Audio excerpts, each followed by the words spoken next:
যে এত বড় হামলা হয়েছে, এত বড় সমস্যার পরে, কারণ আমরা যাইতে অবৈ পাইতেছি না গিয়েও করুমকে সব কিছু টাকা পয়সা দিয়ে আমরা তো নিঃস্ব হয়ে গেছি। আমার ছেলে এখন ভিতরে গেছে, আচ্ছা, ইন্ডিয়ার কুদিয়া সৌদি আরব দাম যাবে। এখন তো আমি খুব টেনশনে আছি, এত বড় হামলার ভিতরে এখন যেতে পারবো কিনা। ওদের স্বপ্ন পূরণে পাশে থাকতে পেরে আমরা গর্বিত।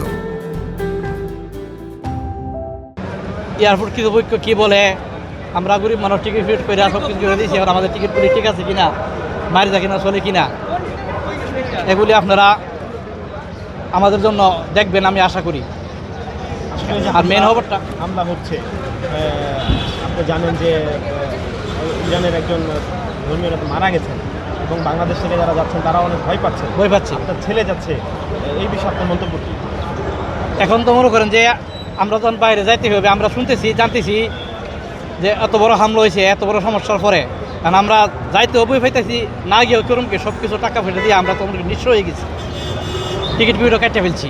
এজন্য আমরা এয়ারপোর্ট পর্যন্ত আসতে হয়েছে, সেজন্য আমরা আসছি, সেজন্য পাঠানোর জন্য আমরা ইচ্ছা করছি। টাইমলি যদি পৌঁছাইতে না পারে তাহলে কি কোনো প্রবলেম হবে কিনা যেখানে জব করছে?